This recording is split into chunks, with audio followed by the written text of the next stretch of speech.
So it's very, very difficult to look even a year or two into the future, given the pace of change, and then also some subterranean kinds of influences on the future that we may not be tuned into in our everyday life. I like to use the example of the iPhone, okay, because this cool little device launched in June of 2007, and everyone knew it was a very cool device when it came out, but no one anticipated all of the knock-on effects that it would have across so many spheres of activity. Certainly, no one said, "Oh, there goes brick-and-mortar retail," right? Nobody imagined showrooming. No one imagined that we'd be in a world where users would go into the store and scan the code and then figure out how to buy it on Amazon cheaper, or find the cheaper store within a mile radius of where they are right now. It wouldn't have occurred to us because people invented these uses after the fact. None of us said, "Oh, there goes the newsstand." You know, now newsstand had been challenged for quite a while, owing to concentration of distributors, to shifts in shopping patterns, the growth of big warehouse stores, less frequent visits to the market, self-checkout, all of those kinds of things were eating away at the time that people would spend queuing to pay for their groceries, and in the meantime kind of browsing a magazine rack that was conveniently placed there and stimulating an impulse purchase. But I got to tell you, in the couple of years since this device was introduced, go look and see what people are doing when they're standing in line, if they're standing in line at all, and they're looking at a screen. And that's not, excuse me, that's not unique to the magazine business. I would submit that most of the people in this room who have anything to do with stimulating impulse purchases have a very similar problem of how you get in front of a consumer who's spending a lot of time looking at this screen. But my point just simply is that you have, sometimes a very fundamental change in technology, and you don't know where it's going to take you in terms of the impact on business. Nor would anyone have expected that it would have had such a big effect on the practice of market research surveys. How many people have tried to run a survey using any kind of sort of rating scale on a phone? You know that you can't use a grid. You have to simplify. You have to shorten the questions, and you know that you've got to format it entirely differently. And if, as is the case with our customer base, you've got anywhere from 25 to 50% of the prospective respondents to an online survey accessing it through a mobile device, then you better optimize for that, have that actually be the default for the way that you construct the survey, or else you have to steer them intentionally to a PC. So humility is in order. Caveat emptor. We've already had, I think, a fundamental shift in our business from relying exclusively upon asking questions about what people are doing to capturing their behaviors. This has had an effect already in a diminished demand for not only surveys, but qualitative research. I would wager that almost everyone in the room probably does less qualitative research than they did at some point 5, 10 years ago in their business. It's still needed. You still fill it in because it adds some texture. It adds some ways of trying to understand the phenomena that we're understanding or trying to understand. But we don't rely on it in nearly the same way that we did before. And then we're beginning to see a shift really from even processes like content analysis to more machine-based, or in sort of that halfway house of it, where it's crowdsourced rather than sort of run in the old-fashioned way of doing some content analysis and data reduction process. Again, machines have gotten much better at scanning, at translating, at classifying content and understanding it. That is something that will get better still. I've seen some very interesting work, some of it here at MSI, where people run, in effect, experiments using Amazon Turk, okay, crowdsourcing choices and choice models, So all these things are available to us to actually help run our information requirements and conduct our work in a much less, in a faster and less expensive way than we did in the past. But again, with the net effect that we don't need some of the same functions within our departments that we did in the past. So going forward, I would expect that these things will continue. There'll be more focus on behavior and less on motivation. More passive observations of the digital footprints that we all leave when we go shopping, when we transact online, when we move around in space and give signals to the satellites through our GPS, of health data and wearable tech, and as I said before, digital editions in my particular space, and more of these market indicators as opposed to old-fashioned market research things. Now, so the question is, what does this mean? I think within research departments like the one that I run, we'll be doing less reporting. I think you engineer that out of your practice a lot, which actually is a good thing. That's a very deadening, repetitive, dull thing. We have already on voice recognition progress that's gone to the point where, at Forbes.com, for example, a lot of the sort of basic writing, the stock market, these are the 5 leading stocks, leaders, laggards, the index went up and down by X amount. These are fairly routine technical writing tasks.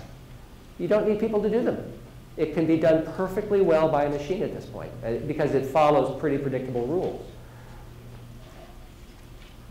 Now, 5 years from now, is a machine actually going to be able to search all of that for some deeper insights and for some broader pattern and be able to say something intelligent about that? Right now, that seems far-fetched. But as I said, a lot of other things seemed far-fetched 5 years ago. And the progress here is so astonishing and so fast that I wouldn't rule it out at all. Over on the database side, I think this means, less reliance on sort of 1980s style databases with columns and rows. Nice, orderly SQL databases, because you're going to have more unstructured data to deal with all the time. So you're going to need strategies like Hadoop for trying to connect those and have them at least talk to each other. The idea of putting them all into one integrated database is, again, a very nice 1980s idea, but by the time you got it all into one database, it would already be obsolete. So the sort of lighter approaches right now that try to get databases to dynamically talk to each other to be able to address questions are more the direction that we're going, I think. And so, organizationally, for most of our firms, I think this means a closer relationship, hopefully a closer relationship, although depending upon how siloed and turf-oriented your organizations are, it could be a very competitive relationship between the function that used to be called market research and the function that used to be called IT, which is now meeting around something called analytics. We've already seen a significant rise in the demand for certain kinds of expertise, and that's around data scientists, statisticians, engineers, experts in machine learning, things of that sort. I still think you need integrators and you need interpreters, but there are more of those, because those are probably more, that better describes most of the people in the room, I suspect, right now than there are the people who have these kinds of specialized skills that are extremely scarce. You think about some of the intellectual underpinnings, the way that we were brought up when we studied research methodology and statistics.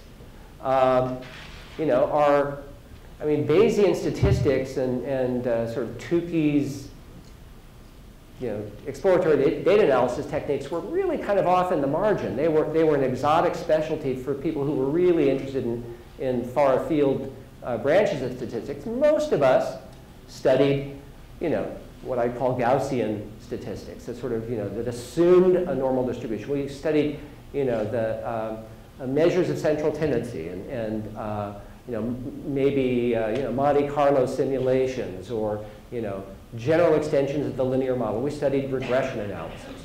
All of this with good workhorse methods that assumed a normal distribution. But with these kinds of data sets that I'm talking about, they're not normal. We start really not with assuming normal distributions. We start by asking, what kind of distribution is this? You know, is it a Pareto distribution? Is it a geometric distribution? Is it a Poisson distribution? What have I got? What am I working with here? And what kind of tool would I be applying to that?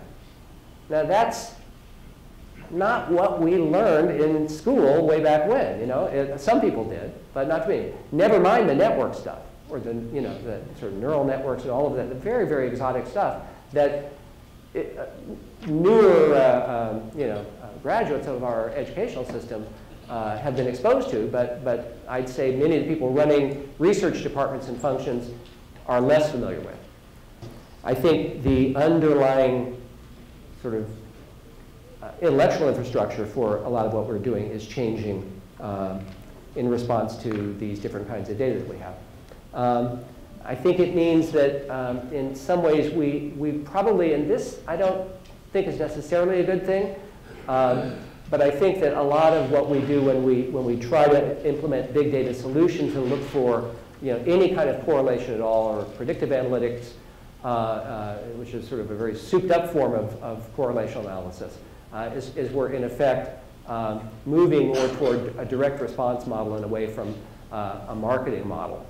And that happens a lot in media right now with the move toward programmatic buying. Okay, where as of a couple of months ago in the United States, we tipped over the line for the display advertising on the web, where 52%, for the first time, it was over 50% of the display ads were placed through programmatic buying. That means machine to machine. Now, part of that's real-time bidding, but it's not all that. Like you can do programmatic buys on Condé Nast sites, but it's not real-time bidding. It's for a fixed rate, but it's all still cleared machine to machine. Again, it's squeezed out the middle. There's no salesman. So we pass on that savings to the buyer. There's no commission.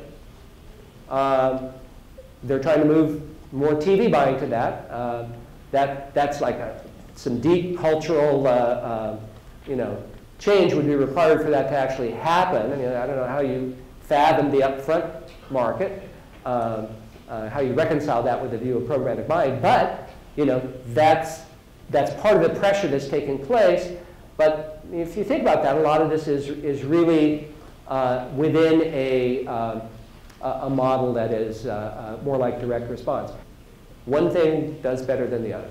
That's all you need to know. And in fact, when I've had conversations about these kinds of things with some of the leading players in this, particularly at Google, I sort of refer to them as the Jacobins, if you will. They're a bit dismissive of the idea that you actually need a theory of action, that you need to have an argument about human motivation for why certain things happen. Say, if the algorithm can figure it out, why do you need all that? And it's a fair question. I think it would be a very interesting debate. I think also that given the structure of what we have with us now, we can see more field experiments just because they're easier to execute. And then, as I said, less concern with theory and motivations. Maybe in the future, all we'll be saying is my algorithm is better than your algorithm, and leave it at that. So this implies a very strong bias toward engineering talent, and then also toward some superstars. Let's look at these guys from Oxford and see what they are predicting here. So this is the probability of displacement by computers over the next 10 years, according to Frey and Osborne at Oxford. So telemarketers are toast, in this field. But what's interesting about their forecast is that there's not really a clear blue-collar, white-collar difference here. White-collar jobs are as likely to be displaced as blue-collar jobs. You notice economists are 0.43 in this estimate, which I think is very brave of them.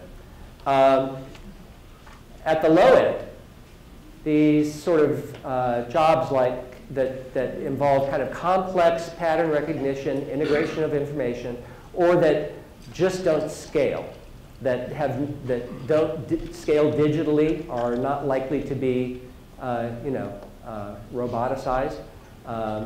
So these are like your athletic trainer, your priest, your editor. How about that? I left market researchers blank. So who wants to guess? Any probability guess in the room here? Of course, it depends on what we mean by market researcher, right?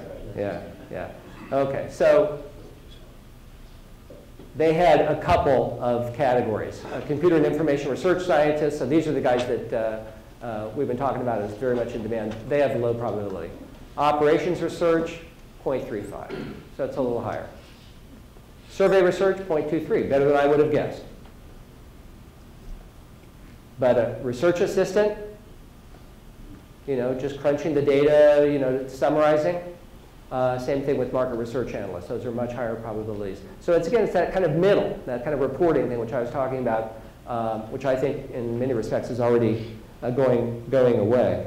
So what I think still is needed then in this, and is maybe a bit of comfort for those of us who want to stay in the workforce for a while, is that wherever you still have the need for ideation, for integration of information, or for communication between the business units and the geeks, there's a very important kind of space there that remains needed. And actually, in their view, marketers themselves are still very much needed. What I was trying to do here with this Venn diagram was to lay out kind of the three broad skill areas that I see as being kind of at the core of market research going forward. So you've got the hacker types. Okay, here's your engineers, your IT guy or girl. Okay, which we didn't used to really need. They kind of served us at a distance, but they weren't really part of our research operations.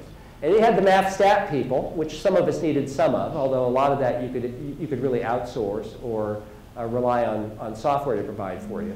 And then the domain expertise, which would be where we know something about the field that we're studying and become very expert at that. And I would say that traditional market research departments were at the border between the green and the blue bubbles.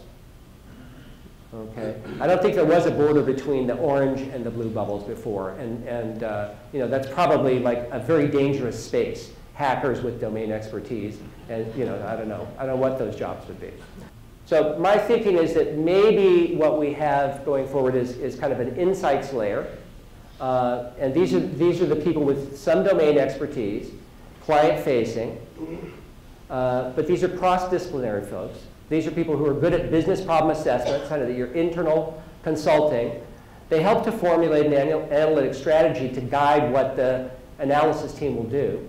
They're good at research design, but they're also good at kind of creating the narrative from all of that and making it understandable to the internal clients. And then an analytics layer, which I think is much tougher group, much more deeply expert group, which would include some of these math stat people and the hackers with deep functional expertise in areas like artificial intelligence, engineering, machine learning, working with these dynamic databases. I suspect that in many cases, they will not be owned by market research because they will be supporting multiple functions within the enterprise. They will be as important to the finance department as to the research or marketing function. They will be part of ad ops. At least in the media world, the ad ops are the folks that traffic the ads on the websites. But these people will be in a kind of a different cultural part, this very geeky layer. And then I suspect that, and not everyone may find that this is part of the research function, but I think you actually need an activation group as well. The group that works on the back end after you've actually completed an analysis, or designed a process that works on, it's another bridge function, the bridge between the insights that were developed and then actually implementing it and putting it into operation. So I don't know what the proportions in a given department of what the proportions would be across this. My guess is that it might be something like 15 to 20% in the insights group, 70 to 75% in the analytics, and 10 to 15% in the activation group.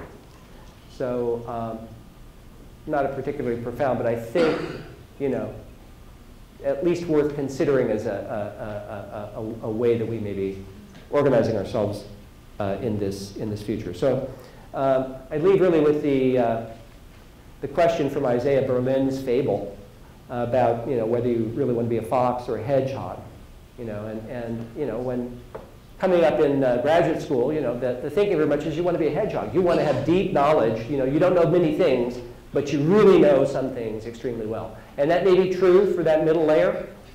But I think for most of us, actually, the evidence is suggesting a lot more. I might be betting more money on the fox and the one who's able to do a fair amount of integration of information across those layers, because I suspect we will never quite turn ourselves into the data scientists that are needed in that middle layer. So those are my thoughts. I hope it provided a bit of grist for thinking, and I think that's good.